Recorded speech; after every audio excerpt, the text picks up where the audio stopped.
Let me ask you something. When did you last sit down to do something important and actually did just that? Not checking your phone halfway through, not pausing to scroll, not letting your mind drift to tomorrow's problems or yesterday's mistakes. Just you, fully locked in, totally present. Can't remember, that's the problem, and you're not alone. You open a book and 10 minutes later you're thinking about dinner. You sit down to work and your eyes slide to your notification bar like it's magnetic. You watch a video and somehow end up on a completely different channel wondering how you got there. This isn't laziness. This isn't weakness. This is what happens when a human brain, built for a very different world, gets dropped into an environment that's designed, literally engineered, to steal your focus every 30 seconds. But here's what nobody tells you. There's a way out. And it doesn't come from a productivity app or a Silicon Valley hack. It comes from something far older, something the monks of ancient Japan discovered centuries before smartphones existed. It's called Ichigyo-Zammai. And by the end of this video, your relationship with your own attention will never be the same. Marcus was 17 years old when he realized he was losing. Not losing to bad kids, not losing to some unfair system. He was losing to himself. He wasn't unintelligent. Anyone who talked to Marcus for 5 minutes could see the gears turning. He understood complex ideas. He had genuine passion for engineering and technology. The problem? He couldn't stay with anything long enough to turn that potential into results. He'd open his textbook and within minutes be imagining himself accepting a job offer at a top tech company. He'd start a problem set and end up watching commentary videos instead of solving anything. He'd plan his study session and then spend 45 minutes planning instead of doing. Marcus had a dream so big it scared him. He wanted to get into one of the most elite engineering programs in the country, the kind of place where the world's sharpest minds collide. But his grades told a different story. Average marks, inconsistent effort, enough to pass, never enough to stand out. And the people around him didn't help. His classmates laughed. His own doubt laughed louder. And somewhere underneath all that noise, Marcus knew he was the only one standing in his own way. After bombing yet another exam he should have aced, something cracked open in him. Not defeat, something else. Resolve. He stopped sulking. He went looking for answers. The teacher Marcus found wasn't what he expected. Mr. Akaffer was the kind of man who seemed to exist at a different frequency from everyone around him. Calm when others were chaotic. Present when everyone else was distracted. He had this quality that's almost impossible to fake. He actually listened when you talked. Like you were the only thing in the world that mattered in that moment. Marcus knocked on his door after school and laid it all out. "Sir, I don't know what's wrong with me. I'm not stupid, but I can't focus. I sit down and my mind just scatters." Mr. Akaffer didn't hand him a motivational poster. He asked a question. "Marcus, when you study, how many things are competing for your attention at once?" Marcus thought about it. His phone on the desk, multiple browser tabs, music in the background, his own mental chatter running commentary on everything. He didn't even need to answer out loud. Mr. Akaffer nodded slowly. "I grew up watching someone close to me struggle with the exact same thing." And then he learned something, an idea rooted in Japanese Zen philosophy, that completely rewired the way he moved through the world. He wrote 2 words on a notepad and slid it across the desk. Ichigyo-Zammai. One thing at one time, with everything you have. Not just as a time management trick, not just as a productivity strategy, as a way of being. The idea is total union between you and the task in front of you, not Marcus sitting at a desk studying physics.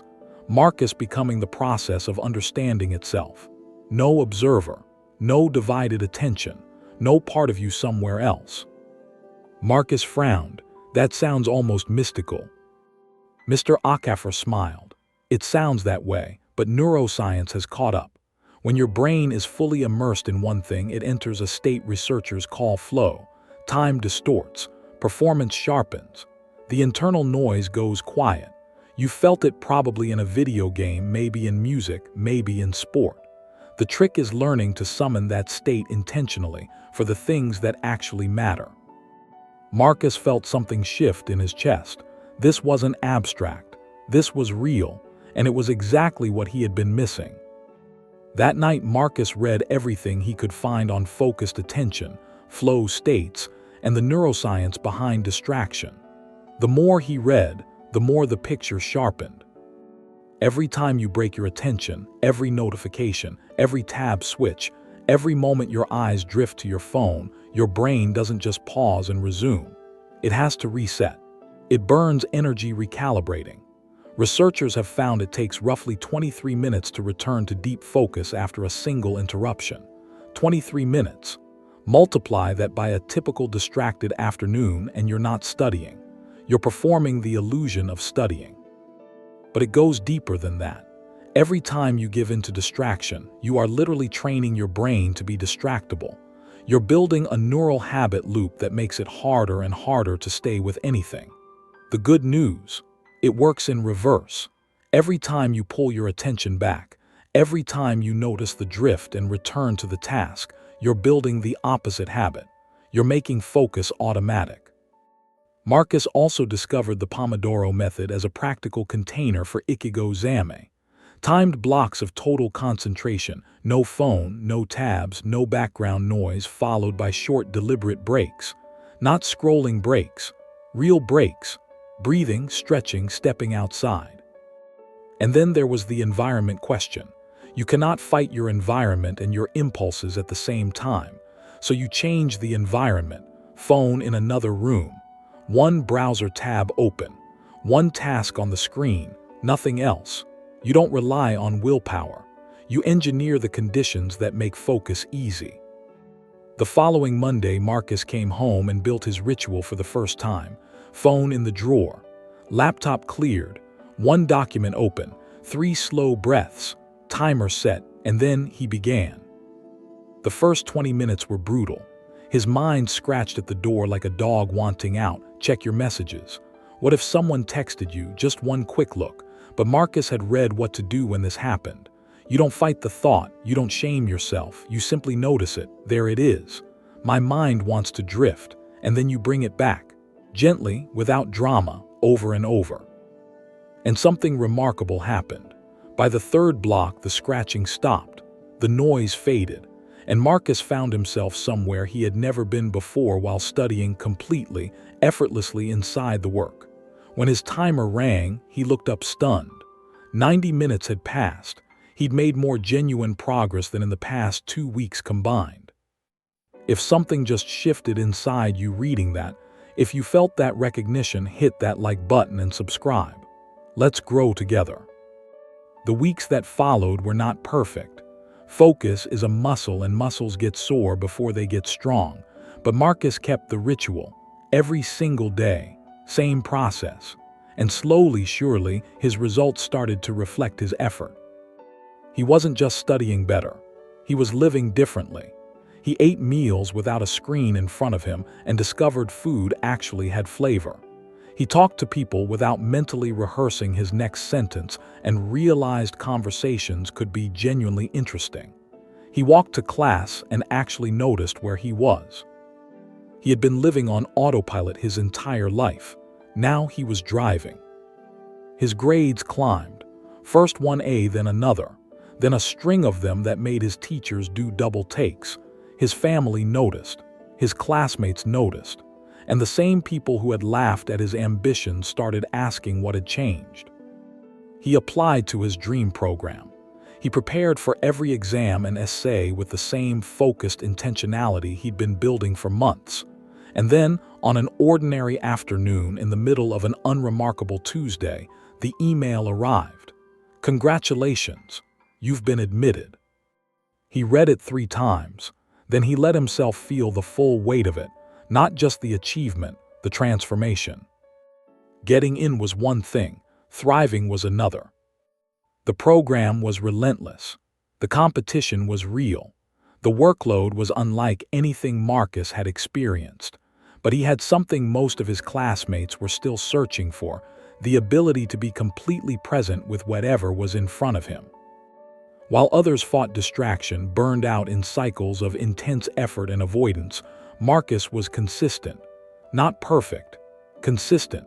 And in the long run, consistent beats brilliant every time. Professors started to notice. His attention to detail was striking. He didn't miss things. He didn't phone it in. He was there, actually there, in every class, every project, every conversation. He graduated with honors, landed a role at a company he respected, and he kept the practice. Every line of code written with full presence, every meeting engaged fully, every challenge approached with complete attention. Within 2 years, he was promoted. Within 4, leading a team, and his colleagues kept asking the same question. What's your secret? You're not burning out. You're not scattered. How? His answer never changed. I'm not more talented than you. I just learned to stop dividing my attention, one thing at a time, all the way in. That's it. Maybe you're thinking, great story, but does this actually hold up? Yes, absolutely yes. Research from Harvard neuroscientists has found that consistent mindfulness practice, the same focused attention at the core of Ichigyo-Zammai, measurably increases gray matter density in the prefrontal cortex. That's the part of your brain responsible for decision-making, impulse control, and you guessed it, sustained attention. You are literally changing the physical architecture of your brain. Stanford researchers found that people who regularly practice focused attention see up to a 40% reduction in activity in the brain's default mode network, the system that fires when your mind wanders, replays the past, or anxiously scans the future. The distraction center gets quieter. The signal gets clearer. And here's what the neuroscientists emphasize. The brain is far more adaptable than we give it credit for. Every time you catch your mind wandering and bring it back to the task, you're not just completing a focused session. You're reinforcing a neural pathway. You're making the focused brain your default brain. This isn't metaphor. This is how plasticity works. The Pomodoro structure works because it gives the focused brain a container, a beginning and an end that makes the effort feel manageable. The environment design works because willpower is finite and limited, but architecture is constant. Put your phone in another room and it can't interrupt you no matter how tired you are. And here's the part that hits hardest. Ichigyo-Zammai isn't only about doing more. It's about experiencing more. How many meals have you eaten while barely tasting them? How many conversations have you half attended while your mind was somewhere else? How many moments, real, irreplaceable moments, have passed while you were technically present but actually absent? Studies consistently show that people who practice mindful attention report significantly higher life satisfaction, not because their circumstances changed, because they were actually inside their lives instead of watching from a distance. That's the real gift, not productivity, presence. And presence is what makes a life feel like your own. If this is landing for you, if something in this feels true and necessary, let YouTube know by subscribing and liking this video. It takes 2 seconds, and it helps this message reach someone else who needs to hear it. Here's the truth no one leads with. You are not broken. You are not uniquely weak or unfocused or beyond help. You are a human being who has been trained by your environment to scatter your attention, and you were never taught how to take it back. Ichigyo-Zammai is the reclamation. One thing, right now, with everything you have, not because it's easy, because it's the only way to actually be here, the only way to build the thing you're capable of building, the only way to live your life instead of drifting through it. Your attention is not a resource you're passively losing. It's a skill you can actively build. And every single moment you choose to bring it back from the phone, from the noise, from the drift, you are becoming someone who commands their own mind. Start today, not tomorrow, not after this next video. Right now, one task, remove the distractions, take 3 breaths, go in all the way. That's how ordinary people do extraordinary things. One moment of complete attention at a time. Be present, go all in, See you in the next one.